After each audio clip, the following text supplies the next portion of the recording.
Field is rolling from the pit lane at New Hampshire Motor Speedway, getting ready to start the NASCAR Nationwide Series Sta-Green 200.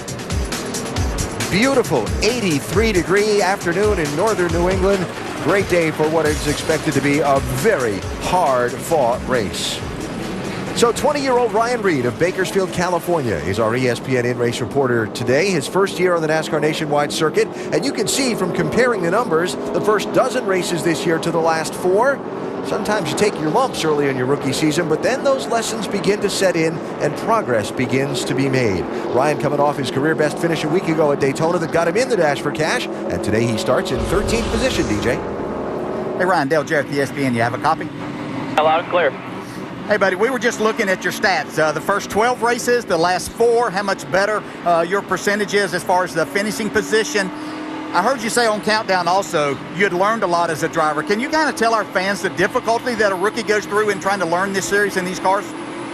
Yeah, I mean, it's just such a huge transition from where I came from, and it's just so much talent racing against guys like Kyle Busch and Trevor Bayne and guys with so much experience. And I got myself into some positions early on in the season that I didn't know what to do, and I made mistakes and I wrecked things, and it just wasn't overall a good experience. But you know, I learned from all that, and feel like I'm a way better driver because of those mistakes, and I'm trying to capitalize on the things that I've learned from. So overall, I think that I'm ready to go out here and have a good top 10 day today, and hopefully come out away with some Nationwide insurance money. That sounds like a good plan. Hey, our mailbag question comes from Devin in Baltimore, Maryland. He asks, coming off a career-best 4th place finish at Daytona last week, how do you keep that momentum going today and through the second half of the season?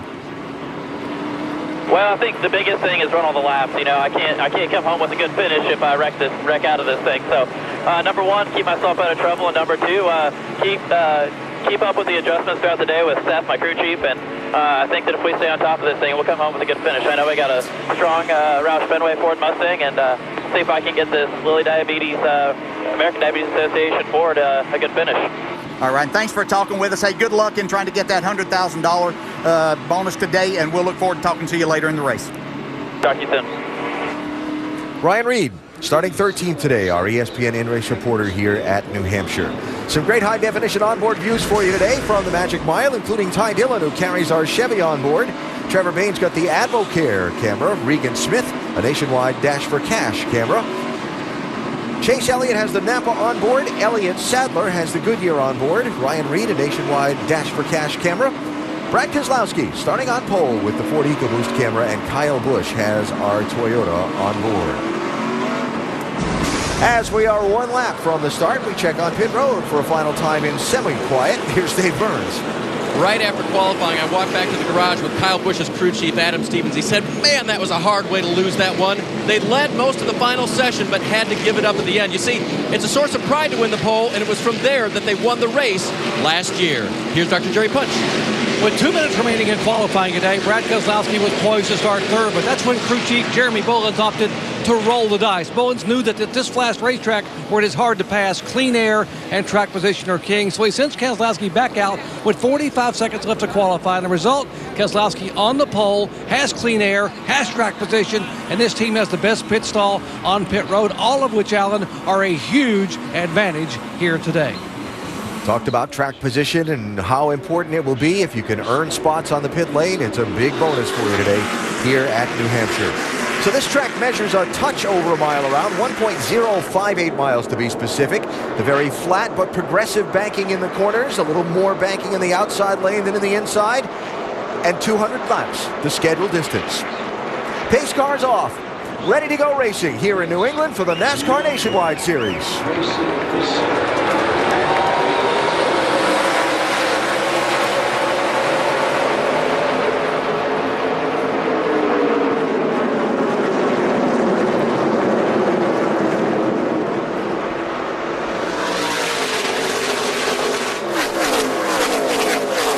Bottle up. Chase Elliott had trouble in the 9 in turn 2. 3 deep there into turn 3. Yeah, low air pressure on these tires, and these cars get down in the corner and start slipping and sliding. Like Dale said, this is the time to strike. Yeah, the other thing that they have right now that they're fighting is the modified race was here before this. A different type of rubber down on the racetrack than what they were used to in practice yesterday.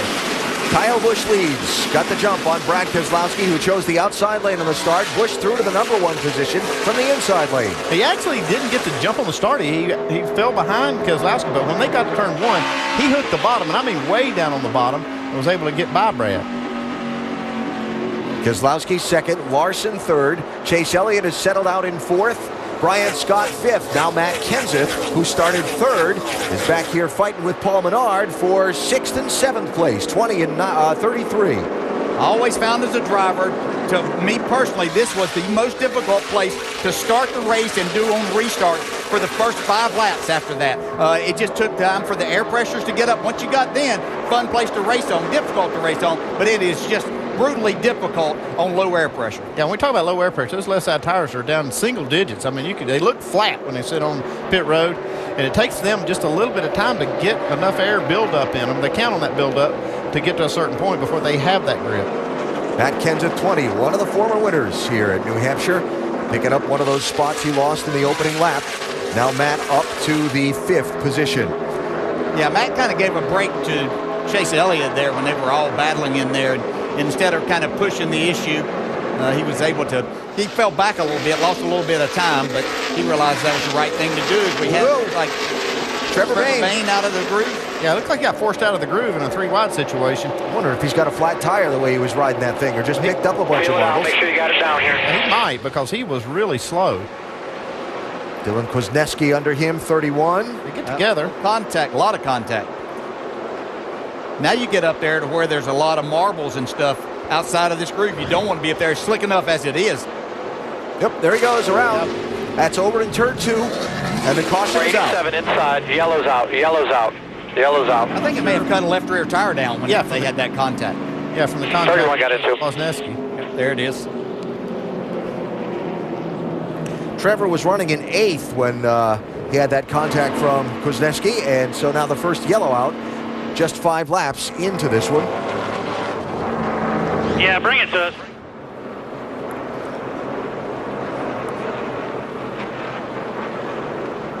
It's just hard to control. You can't use any throttle at all when that thing is flat like that.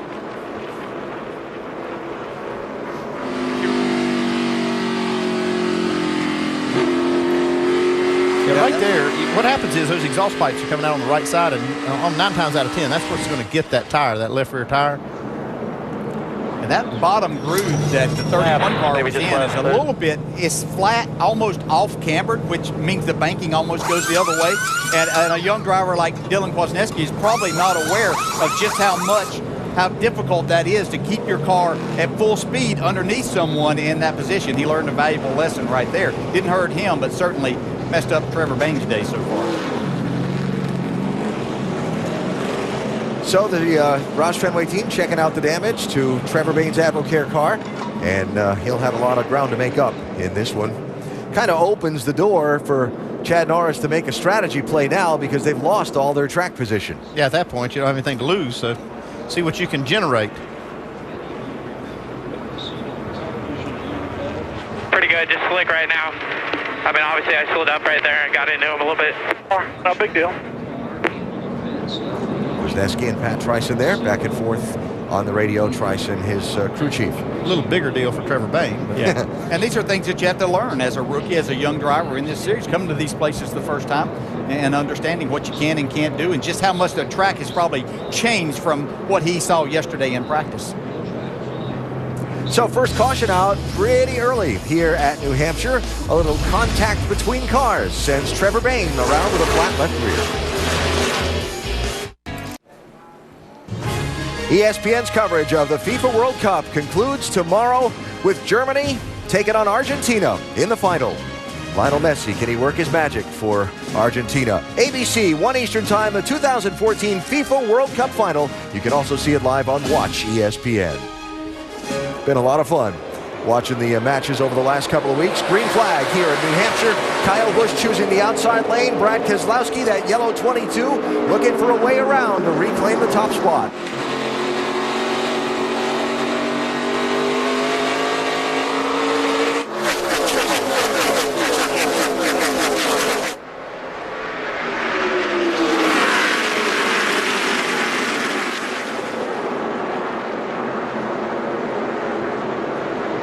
Kenseth. First one to peek inside among that lead 5, trying to pick up 4th position from Chase Elliott. Further back, Elliott Sadler on the move. How come it's always Chase Elliott and Elliott Sadler back-to-back on these? Making it tough on you. Keselowski now able to stay pretty close to Kyle Busch, put a little pressure on him. Yeah, Kyle had really pulled away to a nice lead before that caution came out. Now we've got a battle for the lead at the line here. I think Brad says my tires are built up now. I'll see if I can take this lead back. It'll be tough.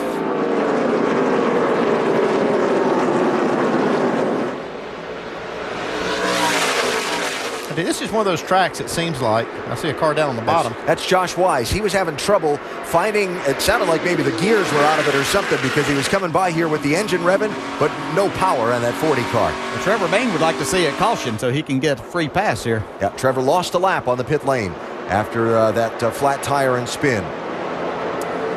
Kyle Busch able to hold off Brad Keselowski. Here comes Matt Kenseth continuing to rally. After giving up those 5 spots in the opening lap. Caution for Josh Wise, stopped inside the backstretch. Second yellow of the race.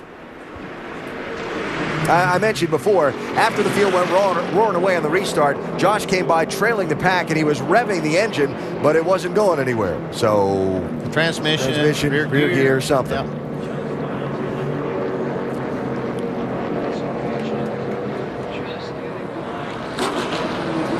So second caution out already. There's a full moon tonight. The super moon. You know what happens on races on full moon nights? Does that count in a day? I'm race? just saying.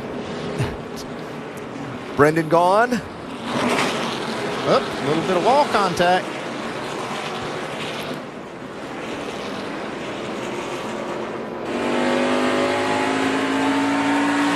There, man. All clear, all clear, all clear, whatever you need.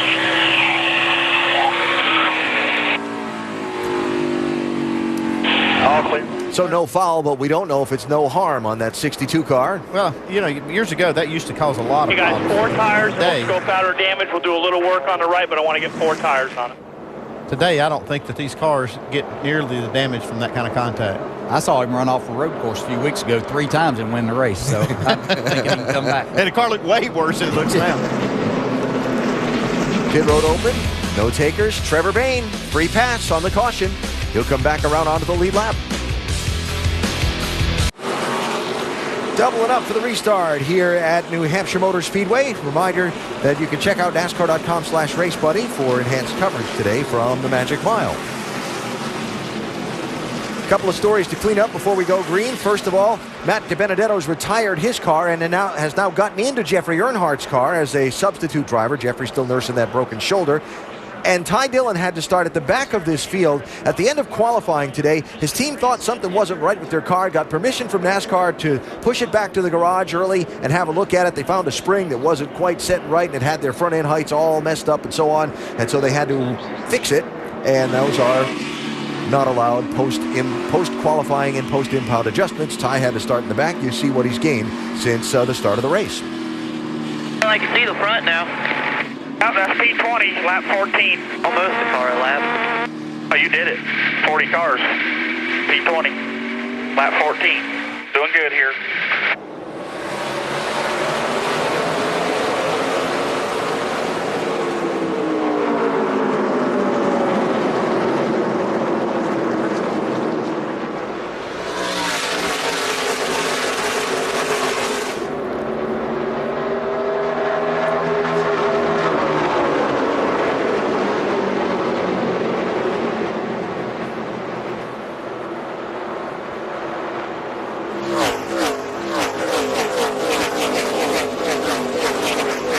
Kyle Busch gets away. Brad Keselowski, Matt Kenseth second and third. There's the race for fourth. Chase Elliott, Kyle Larson. The last restart, Chase Elliott got hung on the outside a little bit and lost a couple of spots. You see he got to the bottom there, made a nice pass. And certainly a spot back. Sorry, DJ. Certainly somebody to watch today, that Neon 33. Paul Menard, last couple of times he's been in this Nationwide car, it's been really good. Very good in practice, and I think these RCR guys have found a little something the last few weeks. Cars seem to have a little more speed. I think Paul's probably a big part of that, getting in the car as a cup driver and being able to give some feedback and helping this team progress. Certainly helping the other drivers in that stable too. Yeah, after they lost Harvick last year, I kind of wondered who would be stepping up as a leader over there. Paul's done that. I mean, he really has stepped up and added a lot, I think, to this team, especially the Nationwide Series. So, Jamie? Well, it's really interesting to hear him talk under caution, tell Nick Harrison, his crew chief, exactly what the car is doing, saying he's loose in, loose off, and tight to the center. But he also was telling him how he thinks the car is going to change throughout the race, so they can start thinking about adjustments now to make the car where they need to be at the end. Look at Nick Harrison there, calling the shots for Paul Menard today. And Paul up to the number 5 position, picking up a couple since the initial start.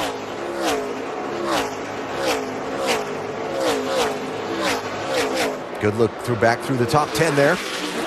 You can see it looks like right now the 54 and the 22, Kyle Busch and Brad Keselowski, kind of maybe the class of the field, but the car that's behind them, we won't know for a while just how good his car is, because Matt Kenseth is one of the best in not showing exactly what he's got until it's time to show that. Yeah, I've always accused him of riding around, look at his watch, ride around a little more and go, oh, looks like it's time to go. When he gets down to the end of the race and the pay window opens, he's usually right there. What's the psychology of that? If you're a driver and that's your thing, just choosing not to show what you've got, what are you doing? Well, there's sometimes if your car is really that good, there's an opportunity not to let others know if they need to work on their cars or not. And, sometimes I know I did that a few times at Rockingham, thinking I had Jeff Gordon beat, and he wore me out at the end of those races making adjustments, and I was leaving my car alone. So, but Matt seems to be really good at that. But it might not be exactly right, but he'll tweak on it to get that. And he's not abusing his car, not getting himself in a bad position. So Matt's just a smart race driver on top of being very talented in the physical department of it too. So it works to his advantage. He knows how to make it work like that. And it doesn't matter to him if he leads 190 to the 200 laps, or if he leads the last one. I think he's always, I think he's always had the ability to see the big picture, to see the end of the race when it starts, and knowing how to place himself where he needs to be. 3 young drivers here fighting just outside the top 10. Ryan Reed, Landon Castle, and Dylan Kozneski. I've been impressed with this 0-1 car in Landon this weekend. They've shown some pretty good pace. They've had good pace really all year. There was times that I felt like this is a top 10 team, and they were proving it. They've hit a few kind of bad races, not the performance we've seen, but this weekend seems like they've perked back up. Landon's really good with the race cars. I talked to those guys. Johnny Davis, the owner, he says that Landon's so good with the car, and it's obviously he's talented, and he thinks he's a very underrated race car driver. Sometimes I think we overlook because he has been around for a while now, but Landon's only 25 years old. Still plenty of time. Yeah, he has been around, but I think Andy's hit exactly right. He is very talented, and he's doing a lot with an underfunded team there, and that's what's impressive when you see these drivers doing that. Speaking of young drivers, the 5 that has won the last 2 races in the NASCAR Nationwide Series with Kevin Harvick and Casey Kane aboard has young Austin Theriault behind the wheel this week. Young driver from the north part of Maine in his 2nd Nationwide Series start. They're having a good race with J.J. Yaley behind him in the 28. And Ty Dillon coming up to join the fun as well. There's Ty in the 3.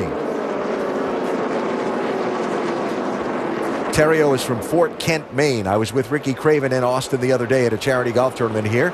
As up out of the groove a little bit, but getting away with it okay. I said, Austin, where's Fort Kent, Maine? And Ricky jumped in and he said, let me tell you, you drive as far north as you can drive on I-95, and then you keep going. And just before you get to Canada, that's where you'll find it. Is that up there where they got those lobsters? And moose, too.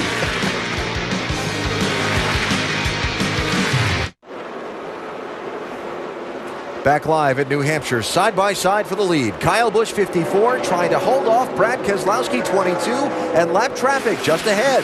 They've been side by side for over a lap now. Just so hard to make that inside work like that as a driver.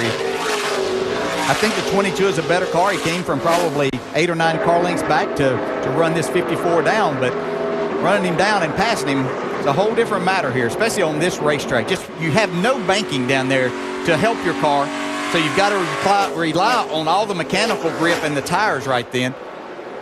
He still doesn't quite get him at the line, but this lap traffic could Oh, yep, that's it. Perfect pick. Let's try a little crossover. Looking for the crossover. Not quite. So, new leader, Brad Keselowski out in front of the 22. In the 22. After Kyle Busch led the first 34 laps, we'll have a new leader at lap 35.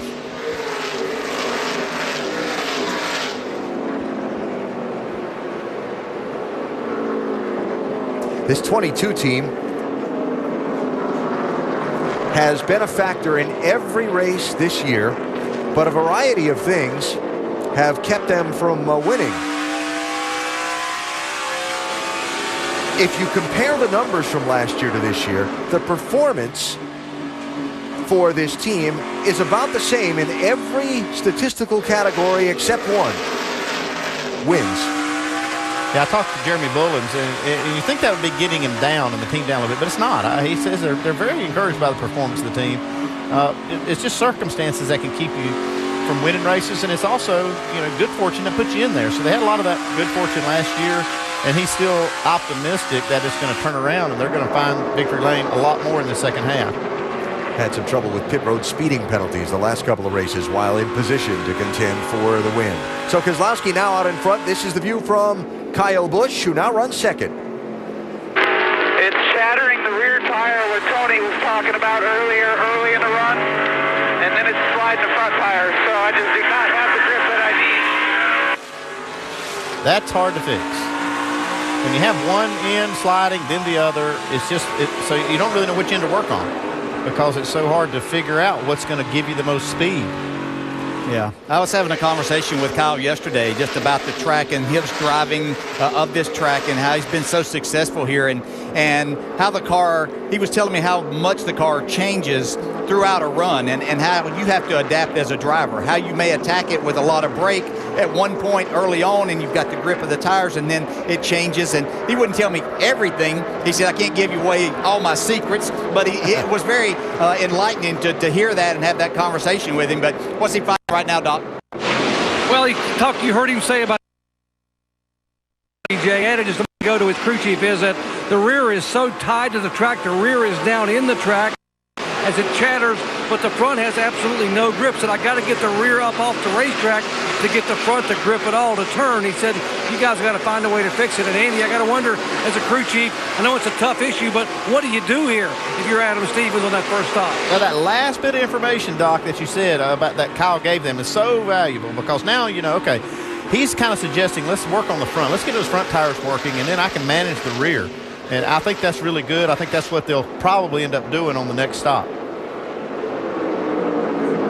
If you can't get the front to turn here and rotate through the center of the corner as a driver, it just limits your options as to what you can do. But if you have it turning, you can do a lot of things with the throttle that will help you and be able to make speed. Looks like Tyler have gotten their car fixed. They've made a lot of gained 23 since the start of the race. Stuck right now in 16th spot, trying to take 15th from James Buescher in the 99 and 14th from Austin Terrio in the 5. I spoke with Austin Terrio a little bit yesterday, too, just about the challenges of coming to a track. He was at Iowa earlier this year in the 5-car, but he had a couple of days of in the car, and he could think about it. He said it was so tough yesterday just having an hour in between the practice sessions for him to get comfortable in the car. They were having to make some changes, but he knew that he was going to be able to go faster as the time went on, so it just made it more difficult for him. But he's adapted very well and got a great crew chief in Ernie Koch who said that it was great working with a young driver like this and helping him learn this series. So he's gotten away from both James Buescher and Ty Dillon there, and Austin Terrio running in the 14th position. Since 2010, Kyle Busch and Brad Keselowski have combined to lead 70% of the laps in the races here at New Hampshire. They've combined to lead 100% of the laps so far today. Keselowski out in front now. Jeter's going to have to start pitching and be the DH at the same time. I'll tell you what. Was that came up on the ESPN bottom line the other day that 4 of the 5 pitchers in the starting opening day rotation for the Yankees are on the DL now? Yeah. Wow. Been tough. But still not out of it. And here at New Hampshire, Brad Keselowski leading the way in that Team Penske 22. Out in front of Kyle Busch by 1.2 seconds. Kyle got the jump from the second starting spot, led the opening 34 laps. Brad has led ever since. And again, that 1.2 seconds, the distance between them. They've checked out on the rest of the pack. Matt Kenseth is running third, 6.7 seconds behind. Watch there. Kyle in the 54. And all the way back, no, that's not him either. Whistle a little tune. Wait on it. And there he is. There he is. Goodness. Carrying the Interstate Batteries colors this weekend in the Nationwide Series. Something near and dear to your heart. Absolutely, huh? yes. A lot of great memories with you driving that. So there are your top three. We go up to speed with Nationwide Insurance from fourth place on back. Dave? Alan, one of the things the 9 team likes about Chase Elliott is his open-mindedness. So when his car started this race free entering the corner, he got this transmission from spotter Earl Barbin. How's your car is? How's your entry? Entry's a little free right now. I'm gonna put a little brake to the front, try some stuff. Got plenty of room out back. 5 laps later, Chase told him the first stuff he tried was changing his line and his braking pressure. And then he went to the brake bias, and the car has improved. Doc? Young Kyle Larson began the day with a car with a totally different setup than anything they've ever run before. Scott Cipotelli said from front to back, this 42 car is completely different than anything we've ever dialed in to run here. But after the final practice, Kyle said, this is the best feeling car I've ever driven here. I can put so much wheel in the car and it responds. Right now, a little bit loose in the middle of the corner and up off. Dave. A lot of people keep looking to the 2 car of Brian Scott to be the next winner in the Nationwide Series. This weekend's been good for him. He paced first practice and he had a decent qualifying run. And so far, the good news for him, he's only got one issue to deal with. It's the one you always deal with here at New Hampshire. Got to turn the center better. Jamie? And Paul Menard won in this car with this team last month, and it seems like every time he's in the car, they're a top 5. So far, he's saying the car is just loose in, loose off, and tight in the middle, looking for a track bar adjustment, but his feedback has been great. He knows what to expect as this race goes on, and it gets hotter. Dave? Bit by bit, Elliott Sadler is making progress on this field. He qualified 16th, recently radioed to his crew that he needs more lateral grip in the rear and more forward bite. Plus, if they could help him a little bit, he'd like to roll the center a little bit better in turns 1 and 2. Jamie, back to you. And Regan Smith been happy with the car so far today. He said he just needs a little bit of help on the entry. Yesterday in final practice, though, they dialed it in. He was happy, was not this morning in qualifying. They were shaking their heads a little bit, but they thought perhaps that would bode well for this race. So Regan Smith right now running 9th. Behind him, Chris Buescher. Never raced here before, but he did do a tire test for Roush Fenway Racing. He thought that helped his experience just a tad, and it turns out he's been the best Roush car all weekend. Teammates, of course, leaning on him for this setup. So qualified in the top 9. And behind him, Ryan Reed, his teammate, another good run for him. You see that blue stripe, that means he's in the Nationwide Dash for Cash, $100,000 on the line for the driver who just got his first ever top 5 finish at Daytona. The car is good, and so far he's holding a pretty wheel there, Alan. Hanging in there. In the 11th spot for Ryan, furthest forward of the Dash for Cash contestants is Regan Smith, running in 9th place. There are where the Dash for Cash eligible drivers are running at the moment. See Ryan Reed just a couple of spots behind Regan Smith in the running order. And someone to keep an eye on that we had an eye on earlier in the race for all the wrong reasons, but who is, borrowing Rusty's phrase, flat flying right now, is Trevor Bayne. Yeah, he's done a really nice job of going through traffic and get himself positioned up to 15th right now. But he's got the leaders coming towards him, so he's going to have to keep going. But nice rebound for them so far, Dave. It is, DJ, and I checked with Chad Norris, his crew chief, immediately following the incident. He said no other damage. They did just change left side tires, so they've got the rights from that set left to go, and they changed 4 when they came down pit road earlier, so they're really not that behind on tires now. And right now, Trevor just says the car is just a little bit loose in, a little bit tight in the center, but he did use the word little, so he likes it. Well, nice recovery. Not with us earlier. Trevor Bayne had some contact with Dylan Kwasniewski, racing for 8th spot back at lap 5. Cut down the left rear tire on that 6 car, spun him around, left him a lap down, got the free pass at a caution at lap 12, and he's charging back. Got a ways to go before he catches the leader, though, Brad Keselowski. The NASCAR Nationwide Series in the Granite State at New Hampshire Motor Speedway. for 200 laps today. And don't forget that NASCAR.com/RaceBuddy has enhanced coverage today for you from here at the Magic Mile. The big granite stripe finish line in the Granite State.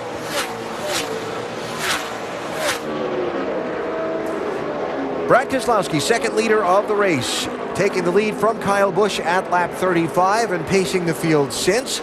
After a couple of quick cautions in this one, we've settled into something that's pretty predictable here in New Hampshire in these races, at least by past trends. A long green flag run. Yeah, but you can almost count on those short runs to finish it. Green-white checkers for 2 of the last 3 years, but you see that you also can get a longer run at the end. You can get by past history.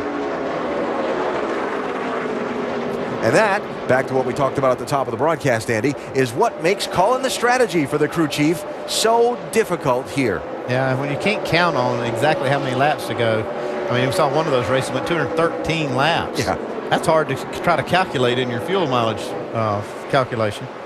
Elliott Sadler 11, Regan Smith 7, racing for 8th and 9th spots.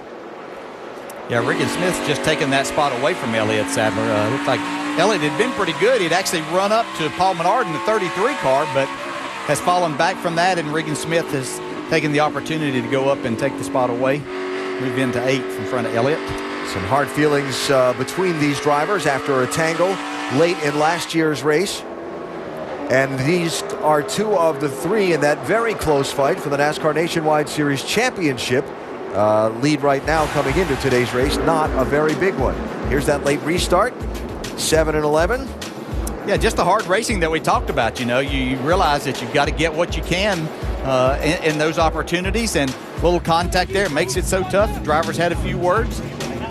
Yeah, and as a driver, you forget about that after 6-7 years. There is a statute of limitation. Yeah. Not there yet on this one. Not there, not even close, I don't believe. So right now, Smith in 8th and Sadler in 9th. Start of the day, Smith the championship leader in the Nationwide Series by 12 points over Sadler, with Chase Elliott another 3 points back in 3rd place. Ty Dillon, J.J. Yaley, 18th and 19th place. Remember Ty making the charge up in the early laps from the back of the pack after he had to drop to the tail for those post-impound adjustments. Terrible. Shattered. Center all the way off. I thought we had a ball joint loose in the right front yesterday. Did y'all check that? Yes, we did. Well, it's like something fundamental wrong with that 3 car, though. You started at the back and passed a lot of cars. It looked like, well, maybe they've got it fixed after they made those post-impound adjustments, but just hasn't had the speed, really. Yeah, and there's nothing worse as a driver in trying to make speed around this track than have they talk about it chattering. It's chattering the front tires. It means he's turning the wheel, but it's just basically skipping across the racetrack there. The car slows down. You have to slow down to do that. So then you can't charge the corner. You're losing time there. You still can't pick the gas back up. So probably the worst thing that can happen in trying to make speed around here. Had the 2 quick cautions early in the race. Now we've been green for 53 straight laps. And that means we may be coming up on some green flag pit stops. We'll see when the leader, Brad Keselowski, ducks in.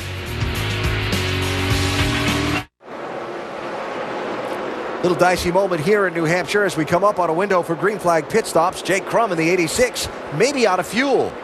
Trying to shake the car, wiggle it back and forth, and get it back around to the pit lane. And it looks like he's going to get there, and we will stay under the green flag. Landon Cassidy following him down the pit road. Be the first of the leaders we see come in.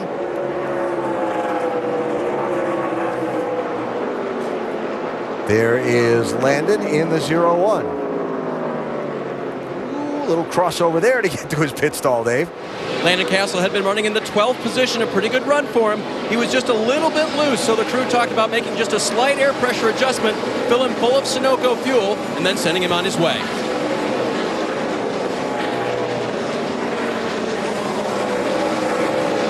Jeremy Clements also on the pit lane here as Brad Keselowski continues to roll through the race lead. There's Clements, one of the Dash for Cash contenders.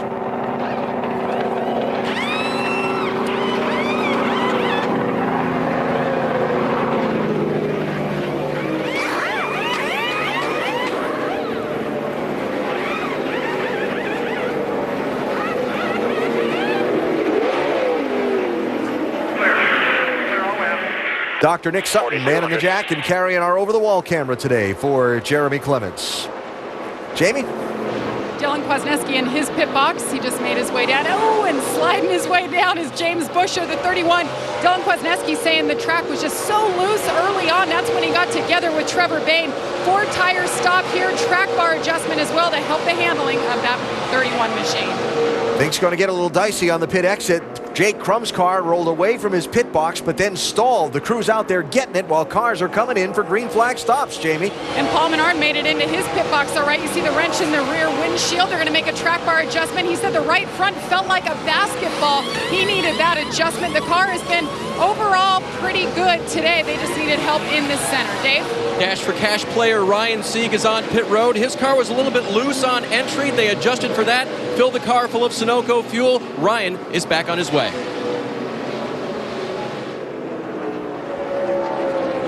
And Regan Smith just too loose in has been his main complaint today. 4 tires.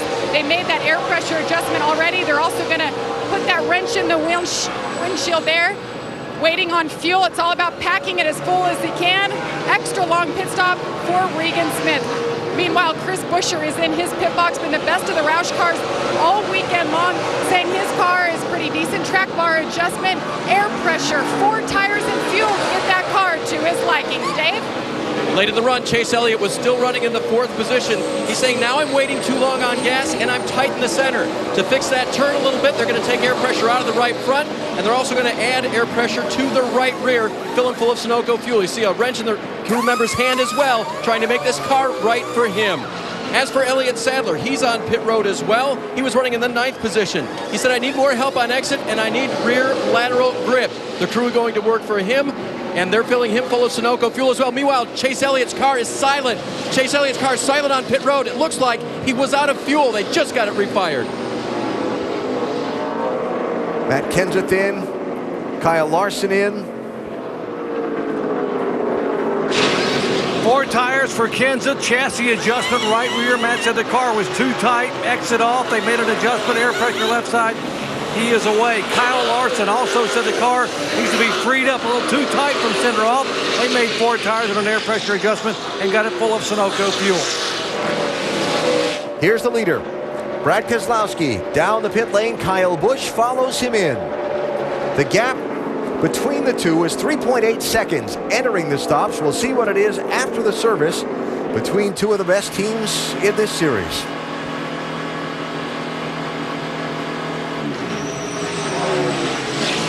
You heard Kyle Busch talking about the chatter on the race car and the racetrack, and the car just losing grip. He said, I'm wrecking loose the last 5 laps. Major adjustment, chassis adjustment, left rear, air pressure adjustment, 4 times for Kyle. Brad Keselowski said, I'm losing some brake pedal. Otherwise, the car's a little bit free, but don't change a thing. Keselowski will be the first one down as he heads down pit road.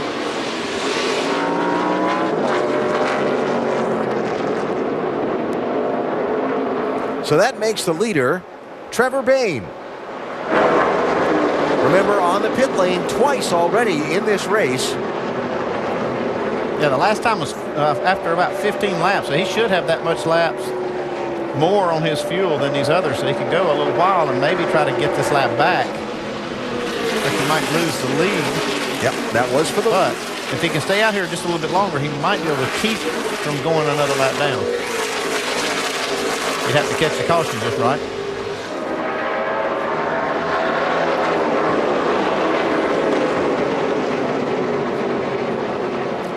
Remember, it was Trevor Bayne and Dylan Kwasniewski had the contact earlier that brought out the caution at lap 5.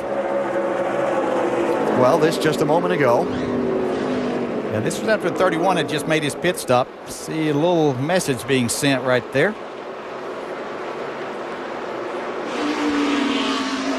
That's new tires. We're not racing them clear low. Same with the 19 back here. About 6 back. Might not be racing, but he, like you said, he wanted to deliver a not so subtle message. It's like Trevor's not going to sit out there on those old tires, even though he can go a little farther. He's probably going to make this pit stop and try to get somewhat in sync with the leaders. Comes a point where gambling on the caution becomes a bigger gamble than it's worth. Dave? Yeah, the disparity in lap time is just too great for Trevor right now, but the car pretty darn good. Just a little tight in the center, and he said I'm having to wait just a little too long before I can mash the gas to come off these corners. Speaking of gas, they're going to put in a full load of Sunoco fuel. They're going to change 4 tires, adjust him, let him go. So that'll do it for a cycle of green flag pit stops. The gap that was 3.8 seconds between Brad Keselowski and Kyle Busch before the stops is 3.0 seconds now. Pretty much just as it was.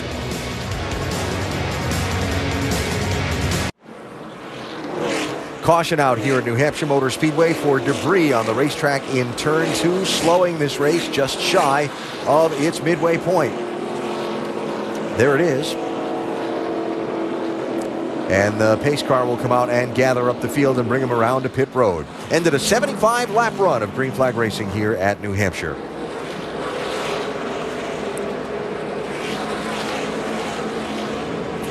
As the field gathers up and comes to the pit lane, quick reminder, next weekend it's on to Chicagoland for the Nationwide Series. I know the Cup cars are off. Nationwide Series, center stage, next Saturday night, 8 Eastern here on ESPN2. The big, fast mile-and-a-half super speedway in Joliet. Be interesting to see who's able to take home the win. Next weekend in prime time here on ESPN2. Pit road open. Everybody was just on the pit lane under the green flag. Ryan Reed is going to get the free pass here at this caution. We'll bring him back around and back onto the lead lap. And we're back for the restart in a minute.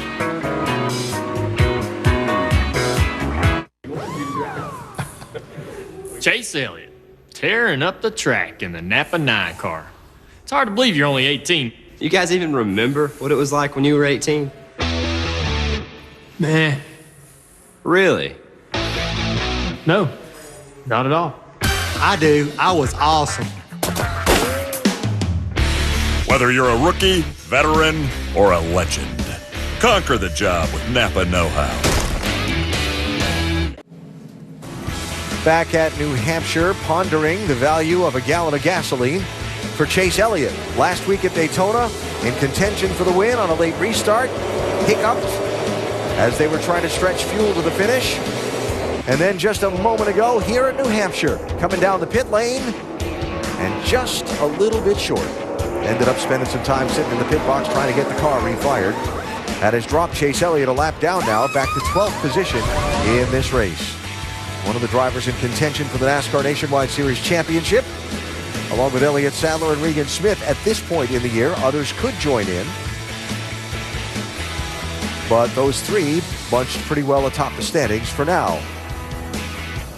And as we get set to get the second attempt at the 1-to-go signal on this restart, had to send a cleanup truck back out for another piece of debris. Let's check downstairs with Dave. How many attempts do we get at a restart, AB? As many as it takes. As many as it takes, yeah. That's right. Hey, one of the problems with that fuel issue stop for Chase was they didn't get to make the adjustment on the car they wanted to make. And so the car very, very loose when he went back out there. And now, as we talked about, lost all that track position. He's got a hole to dig out of.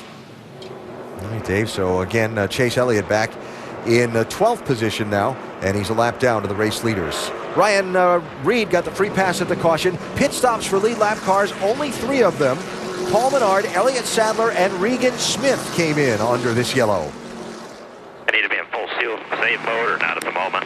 I think we should be pretty good shape. We're about 30 laps from going. I just be saving it just so it's quick enough.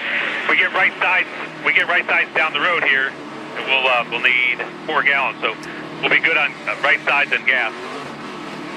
Now that's the key thing about this strategy. There's like 3 of the top cars that pitted. They didn't have anything to lose. They did top off the fuel tank, get tires. That's going to make their last pit stop a little shorter than the other guys that did not pit. Brad Keselowski, the race leader, choosing the outside lane. Kind of mirrors the initial start. Kyle Busch to his inside.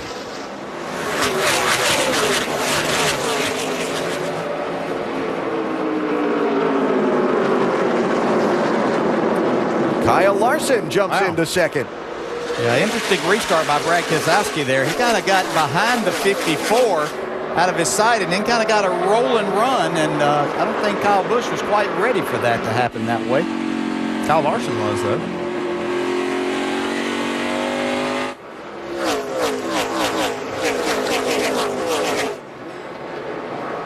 Three wide. Paul Menard now shaking it out to 2 wide. Gets to the inside of Brian Scott in the 2. Chase Elliott trying to follow.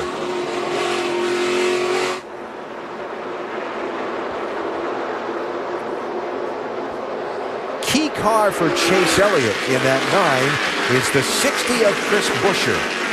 That is the first car 1 lap down. Right there, Buescher with the neon orange numbers. So Chase Elliott's got to pass him, then hope a caution comes out. Yeah, and he'd like to get there quickly because the likelihood of a caution is while these cars are still bunched up and racing hard on this restart.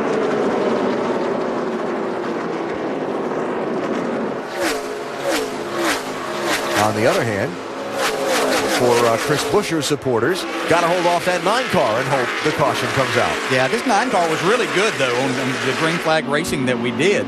It was just unfortunate they miscalculated the fuel just a little bit and had to spend too much time on pit road.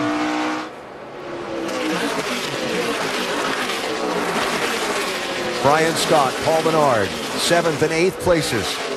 2 in the 33.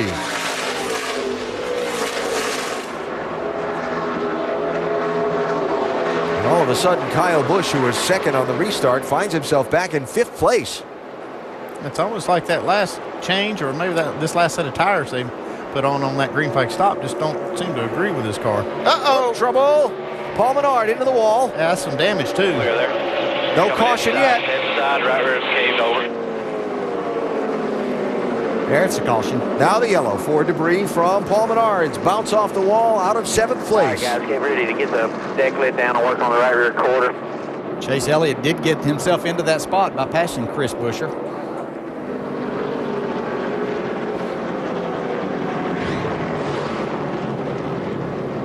And let's see. It was contact for sure.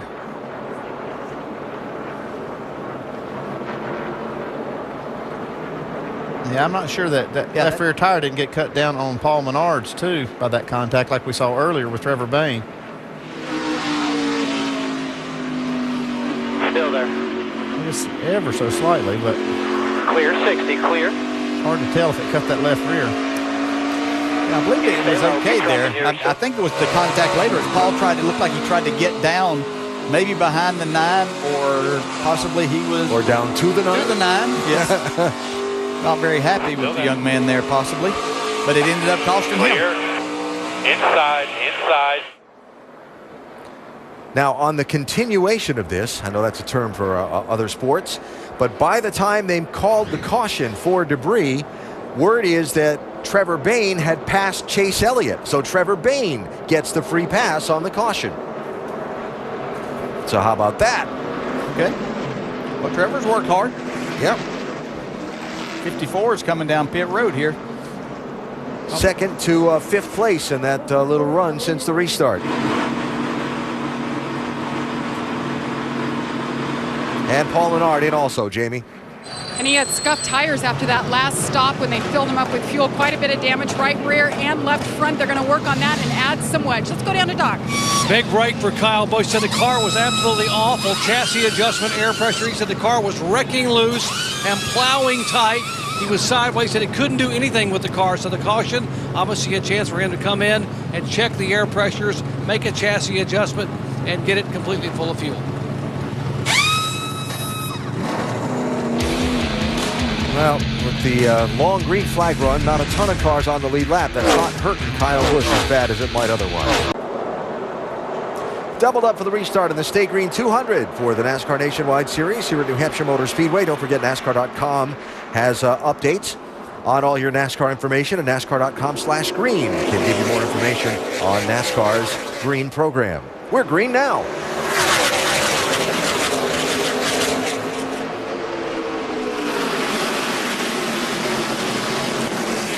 Kyle Larson. Oh, trouble. Elliott Sadler around.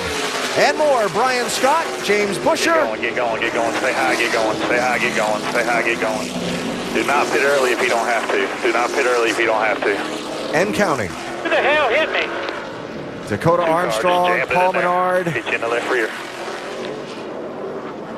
23 cars, Carlos Contreras also involved.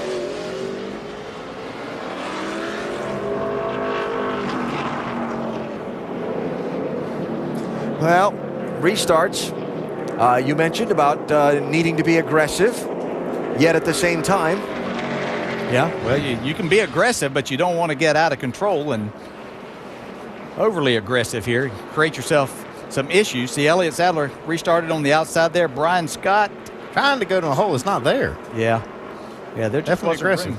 Yeah, the 20 and the 11 pretty close together, but Brian thought that he could sneak his way in there. He jumped back in the gas and was going to try to get a nice run off of turn 2. Right along with Elliott here.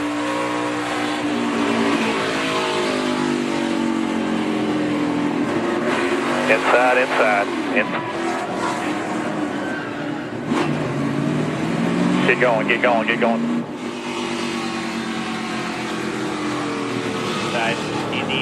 Get lower.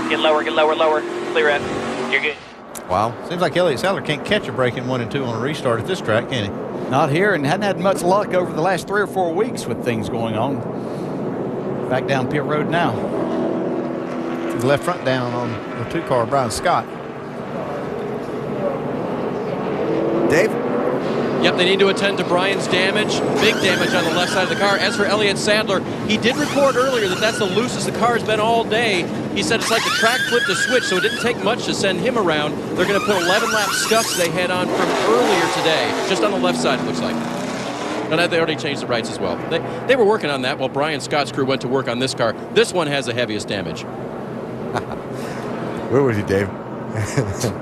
So as I'm writing numbers down from this caution, I realized it was the 23, the 33, and the 43. Plus the 99 involved after the 11 and the 2 tangle. And I think the 3 got the free pass. It's been a fast and furious afternoon on a beautiful Saturday at New Hampshire Motor Speedway. A couple of favorites out front, but tricky track and some interesting strategy on pit road as well. Under caution now for the 5th time, with Kyle Larson out front. Most recent involving a couple championship contenders, including Brian Scott and Elliott Sadler. I'm Nicole alongside Rusty and Brad inside the ESPN pit studio. Kyle Larson is currently out front, but it has been primarily the Brad Keselowski, Kyle Busch show so far today. Yeah, I tell you, I expected that also. Those two have been the class of the field lately. They've been running fantastically strong all year long. And this short track really seems to change the leaders around, though. Now we see Kyle Larson up front. We see Keselowski in 2nd place, but I have seen some really aggressive driving out of these guys right now. A lot of it's typical short track racing, temper starting to flare, people getting anxious. Got to get those spots on those restarts, but I love Kyle Larson, what he's doing right now. You better keep an eye on him. I know Keselowski and Busch are the conversation. Kyle Larson's coming. Kyle Larson doesn't need to come right now. Yeah, he's going to stay there. Let's see what he does on this restart, Alan. 88 laps to go, Nicole, and some interesting scenarios beginning to play out. We'll let the race settle in a bit, and then we'll tell you about them.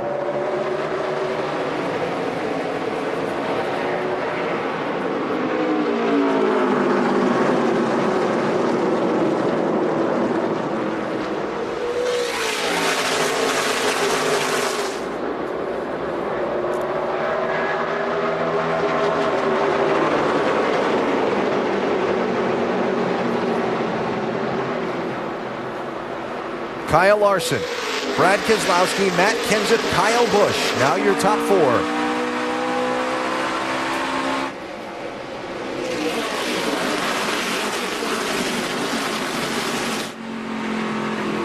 This is a race for that free pass position between the 2 lap cars in contact. A lot of contact there. Now the 3 wide down the back straightaway to go into turn 3.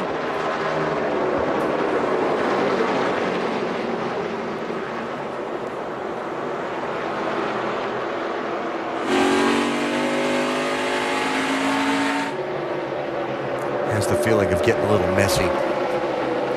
Ryan Reed, his lead lap. 16 car in 6th place. Ty Dillon in the 3, trying to stay the first car 1 lap down. Free pass at the last yellow. Went to Chris Buescher. Here we go. That 16 car of Ryan Reed is a lead lap car. That moves Chase Elliott into that position now, the first car 1 lap down. Yeah, Ty Dillon done a nice job of making his way up into that spot, but that cost him a lot right there.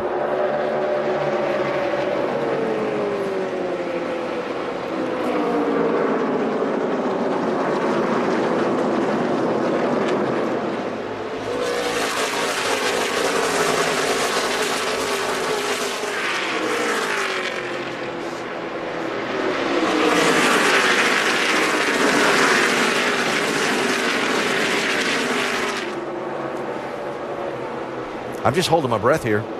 Just waiting to see what's going to happen. Got a lot of young drivers getting pretty aggressive here. But we talked about the restarts and how wild they were going to be and the time that you needed to try to make your passes.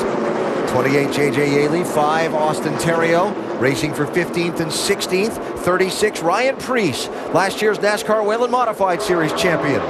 Back in the Nationwide Series for Tom Baldwin Racing.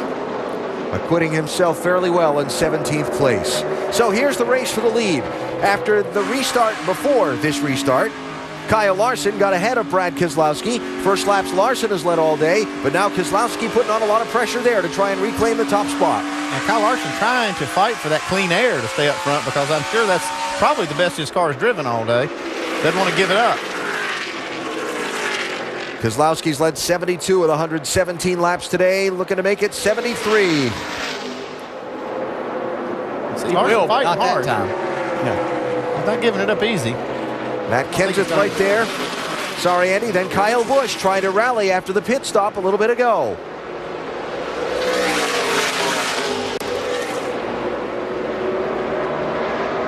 It looks like the tires, the set of tires that Kyle Busch had on before this set didn't really agree with his car, and they changed them, made that kind of got off sequence with the rest of the cars and changed those tires. Looks like it's definitely fixed. Well, it's certainly that part of that they've probably helped the car, but his tires have a lot fewer heat cycles on them where they've been through a couple of restarts here, these other guys, since Kyle Busch put these tires on here. So that has to be an advantage for him right now also. Yeah, 20 laps fresher tires on the 54. So Kyle through into third position there. What allowed that extra pit stop to work for the 54 team is the fact that there's only 10 cars on the lead lap. They could come, I mean, they had fallen back to fifth, knowing you've got Kyle Busch and you've got a good car, and you have an understanding of what adjustment you can make to help it better, like change the tires, and then there's no risk involved in that for Adam Stevens at all. Now, if there's 25 cars in the lead lap, that probably wouldn't have happened. But like I said, with just so few cars, and they were fifth and going backwards too, so yeah, they did what they had to do. Yeah, even 15 cars on the lead lap would have made them look. They'd have said, "Okay, you're a great race driver. You just hang on, and we'll make this thing better a little bit later on." So there's second, third, and fourth. Next story to update. Nationwide Insurance Dash for Cash. There's Regan Smith running in fifth position. Furthest forward of those drivers at the moment. But Ryan Reed is in sixth place, right behind him just by one spot. Ryan Sieg and Jeremy Clements not on the lead lap at the moment. So for the time being, Regan Smith heads by one spot the $100,000 bonus chasers today. Now, the guys who were involved in that last incident on the racetrack, like Elliott Sadler, who had to come down pit road there. There's Elliott running in seventh position. Again, not all that many cars on the lead lap. And what it also opened up for Elliott's team, Andy, is an opportunity for a fuel strategy. They pitted with like 90 laps to go. That's probably farther than they could go under a normal green flag run. But it is within the realm of a window if they get a lot of caution flags and be able to save some fuel, and they might be able to skip that last pit stop. Are they thinking that way, Dave? They are not, Andy, based on what I know, which is Elliott told them, I am max saving right now. Chris Gale told him that they probably wouldn't be able to do it. I checked with Chris. He said, no, we're going to have to pit for fuel. I said, what do you have for tires? Tires that have been on for only 4 laps this weekend. So fairly fresh tires to put on, but Chris indicated to me that they wouldn't be able to make it, even with Elliott doing all the saving. Maybe they wouldn't tell, Dave, but I'm not sure. Yeah, and something else that it opens up for them too, though, is possibility as everybody else maybe has to get 4s, they get 2s. We see a battle here for third place, but Elliott can just get 2 and lesser amount of fuel. Yeah, the only thing that would even put it back into play would be if you had some caution laps, yes, that he could add to that, and then they might even change that strategy. So a lot going on here at New Hampshire, and a lot of laps yet to go. Still 75 to put in the books. Brad Keselowski back in command at the Magic Mile.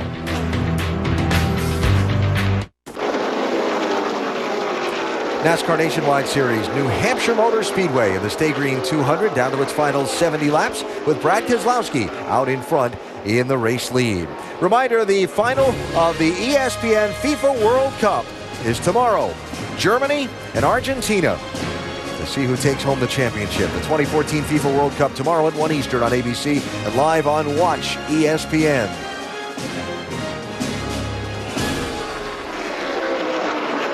You think Messi got the magic in it for one more?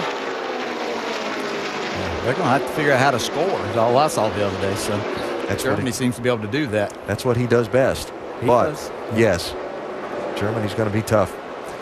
Should be fun tomorrow here at New Hampshire today. Brad Keselowski, Kyle Busch, another classic duel between the two of them here at this racetrack. The two drivers that have dominated the front of the pack here for about the last 4 years, excepting last year when Brad didn't enter and somebody else drove the Penske 22. You saw the distance getting shorter as Kyle Busch is closing in on Brad Keselowski just a little bit at a time in this last run of the race. I think Brad has caught some lap traffic at some inopportune places there, and it's allowed Kyle Busch to close that gap just a little bit. But even whenever they're out and they run laps where neither one of them have traffic, the 22, even with more laps on his tires, still has the faster lap times of the two cars. There's third place Matt Kenseth, fourth place Kyle Larson. Now 3.5 and 4 seconds behind the leader, respectively. Regan Smith rounding out the top 5. Worked with us earlier. A couple of quick cautions in the race. Then a long 75-lap green flag run. Really reduced the number of cars on the lead lap and in the hunt for the win in this one. We're down to just 10. Then a little rash of 3 cautions in quick succession. One right after the other, has set up now this position where we've got a fuel window approaching for some drivers that's a little different than others. And again, the number of members in the herd here hunting for the win a little bit thinner.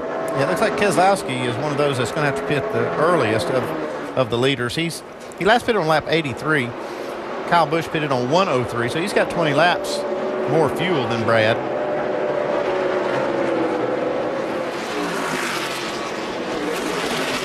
As we try and sort out how this might unfold toward the end, we're eavesdropping. All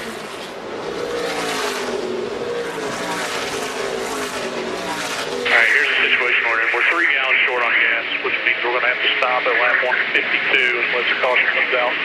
We're in our window now, so hopefully we get a caution, but if not, we're going to be about 15 laps shorter than everybody else here. Well, I think what he's saying is on that green flag stop, they did not get their car full of fuel, so that's going to reduce their range, even from the cars that pitted under the green flag stop. And that's not counting Kyle Busch and a couple other ones that pitted like Ryan Reed. The group that pitted after us is about 20 laps better. That was radio to Brad Keselowski you were hearing there. So Kenseth and Kyle Larson racing for third and fourth. Kyle Larson, what a solid season he's had in this 42 car. A couple of wins, been a factor almost every week, and really has, he and this team have found their stride. The Turner Scott team and Scott Zipadelli really enjoying their run with Kyle Larson this year. I think the difference is Kyle Larson's running all the Cup races, and I think he gets a lot of good experience there, racing with all of those stars in that series. And he comes back over here with that year under his belt, and he's doing some good things. He's not getting in trouble, not dinging the car up as much as he did last year. And the one thing I love about him is he's always searching the racetrack for grip. We see it on some of these high bank tracks where he'll go all the way up next to the wall and do all that. I've seen him do it here today. I mean, he's been a lot of different places trying to find where his car's good. He lost the lead and actually lost some spots, and now he's starting to come back on people like Kenseth. Scott Zipadelli, crew chief from Connecticut, one of that New England racing brigade that coming to this place and doing well always means so much to. There is Scott. Talked with him about that earlier in the weekend. There's a yellow. Debris turn 3. Debris, you guys. That's the one that Matt Kenseth needed because he was going to have to make a real early stop in this run. All the cars can make it from here. 6th yellow flag of the race. It'll be with 60 laps to go when the pit road is open.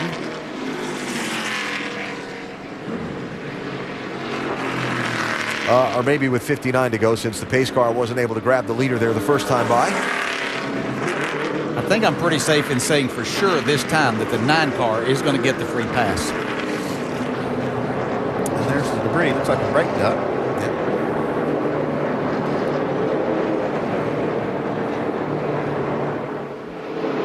You want to take another shot at that free pass thing? Or? I'm just saying. Yeah, I was reading the monitor the last time. And I was reading it the time before. Thought Ty Dillon got it. No, you are correct. Chase Elliott will come back on the lead lap. He will be the 11th car on the lead lap. Wondering now if we'll have some others take the wave around here because it's later in the race. And that run of caution, caution, caution we saw earlier, all on restarts when things get frantic and intense. Yeah, we didn't get a chance for waiver rounds on the last couple of cautions because the leaders stayed out. And they have to come down pit road before that opportunity even comes up. I'm interested to see this 11 car of Elliott Sadler, who seems to have made their car better. Will he take the opportunity here to put on 2 tires and get some track position, get himself up front, or are they just going to be satisfied since there's not a lot of cars on the lap, taking 4 and get what they can? He might see more 2 tires on this stop than you think. Here they are. Doc? Kyle Busch says the car not that far off, don't need much of an adjustment. They're going to make a slight adjustment going in the same direction they made on the last stop. Below him, Kyle Larson going to get 4 tires, going to go up on the track bar. The car a little bit snug on exit. Matt Kenseth, what a break for him. He was going to pit in about 10 laps. They didn't get it full of fuel. Chassis adjustment right rear, 4 tires for him. Brad Keselowski, right side tires. And, of course, they're going to go up on the right front air pressure, so the car would not fire off. There's been a sitting duck on restarts. The air pressure change may change that. There's the strategy. Not surprised to see all the 2 tires. And by winning the pole and qualifying with that late run, that one pit. Back live, New Hampshire coming to the 1 to go signal and a restart that will be interesting. Track position has been juggled by this last round of pit stops, or not stopping, as it were. There's your leader, Chris Buescher in the 60, did not pit under this yellow flag. Then Brad Keselowski, first off the pit lane, and Kyle Busch and Matt Kenseth with right side tires only. Brian Scott, fuel only, next in line. And then you get all the way back to Regan Smith, who's running in 9th place, who not only had a 4-tire stop there, but they had a little hiccup on the 4-tire stop also. Looks like a little hiccup on the right front with the lug nuts.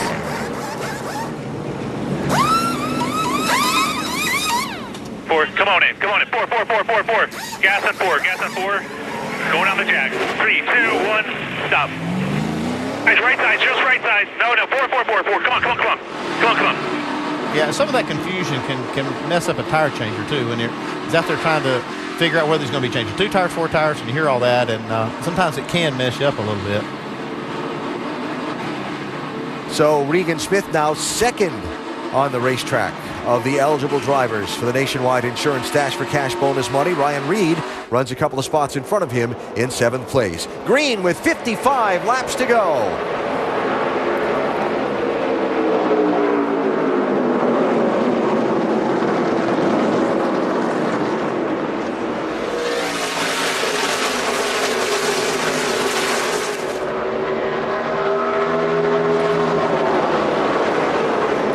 Buescher did not get a very good start right there. I'm not sure if Brad Keselowski didn't jump him a little bit. Yeah, I'm not sure, but I believe they spun the tires a little bit there trying to get going, and Brad Keselowski was on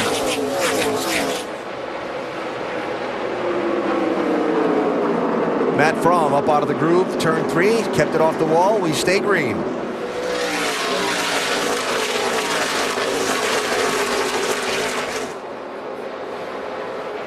Top spot on the Dash for Cash changes hands. Regan Smith by Ryan Reed, 7 and 16. Ty Dillon trying to be that first car a lap down again if he can. For now, the guy that he's racing for the free pass is Ryan Sieg in the 39 car.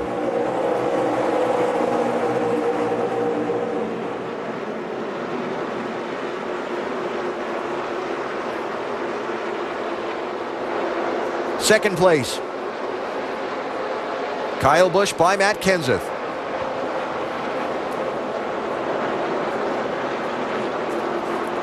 Kyle Larson coming through. Kyle, the first of the guys that changed 4 tires on that last pit stop.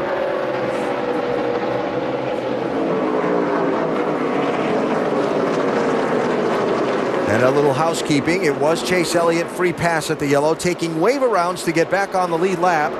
Brendan Gaughan, Landon Castle, Austin Terrio, J.J. Yaley, and James Busher. All of those cars, now 16 of them on the lead lap here.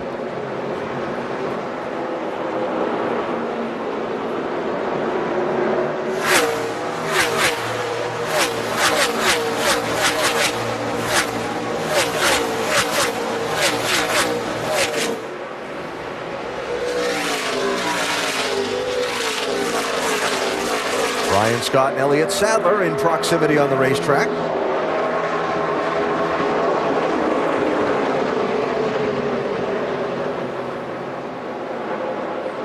Contact between them on a restart at lap 107 sent the 11 car around. Elliott picking up the 6th position from Brian there. That 2 looked like it had some pretty good wrinkles in its left front earlier, Dave. What are they saying about it? Well, they're actually pretty happy with it, and they're also happy with tires that have been cycled. They had a set of stickers here behind the pit wall to actually put on the car, fresh tires, but they didn't put them on, Phil said, for 2 reasons. I just asked him. He said, 1, track position. We picked up 5 spots by not putting any tires on pit road. Also, these tires like a cycle in them. They're actually not bad once they've been used for a while, and that's why they didn't change any. Yeah, I saw that in practice, too. It seemed like the second run on tires was better than the first, so that's not a bad plan. So Brian Scott running in the 7th position for the moment. We were talking, Elliott Sadler made that pass, and we had talked about would he get 2 or 4. They took 4 tires. They were back pretty far because there were a lot of cars in between them, him and the guys that were up front. Plus those guys took 2 tires. There was an opportunity for them to take 4 and kind of hold their spot, have fresher tires, and see what could happen in the last 50 laps. Yeah, the first car on the racetrack is running 4th that has 4 tires. That's Kyle Larson. And you go back a couple spots and you have Elliott Sadler on 4 tires. I'm not sure it's going to make a lot of difference by having those left side tires. It seems like they're holding up pretty well. Nice recovery for Trevor Bayne. Remember earlier in the race, actually just 5 laps into the race, he was sitting backwards on the racetrack with a flat left rear tire after contact from Dylan Kwasniewski. Went a lap down, got it back on a free pass, and here he is back inside the top 10, racing for 8th spot with Regan Smith. That says a lot about that driver, Trevor Bayne, the heart that he has in this team, sticking behind him and doing everything that they could to make this car competitive throughout the day and get themselves back in the top 10. Nice recovery. Talking to Regan earlier in the weekend, made that must sports pilgrimage for every sports fan to Fenway Park on Thursday to see the Red Sox and the White Sox. Was treated to a Red Sox walk-off win. Knowing that I'm a Red Sox fan, he was talking to me about the ballpark and so on, and really enjoyed his experience there, and why not? Oh, absolutely. Great place to go, for sure. Don't you hate to miss that one, that walk-off? Yeah, but Sports Center show did enough. I caught it. You get your Yankees on Sunday Night Baseball. Don't worry about it. Kyle Busch closing in. Little bit at a time on Brad Keselowski for the race lead here in New Hampshire. Still got 45 laps to go.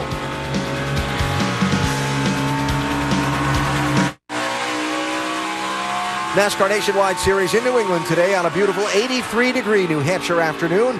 Brad Keselowski there ahead of Kyle Busch into the final 40 laps of this race. Next Saturday, it's on to Chicagoland Speedway, the fast mile and a half in Joliet for a primetime race at 8 Eastern on ESPN2. Joey Logano, Kyle Busch winning the races at Chicagoland last year, the 2 of them. But on an off weekend for the NASCAR Sprint Cup Series, it could be a wide open field to see who takes home the trophy from Chicagoland next Saturday night. Drivers competing for the NASCAR Nationwide Series Championship in very close proximity on the racetrack. Elliott Sadler running 6th. Regan Smith and Chase Elliott here in 9th and 10th. Those are the top 3 in the championship starting the day. A couple of teammates fighting for this spot. That 9 car ran out of fuel on that long green flag run that we had, and it cost him a lap, but he got it back, and he's trying to make up a few spots now. Yeah, he's probably had a top 5 car all day long as far as speed goes, but that really was a mistake that cost this 9 car a lot today. But he knows if he can finish in front of this 7 that he will at least gain points today. These 2 teammates for Junior Motorsports, the team owned by Dale Earnhardt Jr. and Rick Hendrick. And as they race for position here, been quite a season for that operation so far. 6 wins on the year with 4 different drivers. And of course, their 5 car, being driven today by Austin Theriault, won the last 2 with Kevin Harvick and Casey Kane aboard. A nice pass Chase Elliott just put on Regan Smith. Could have been just an inch or 2 between them.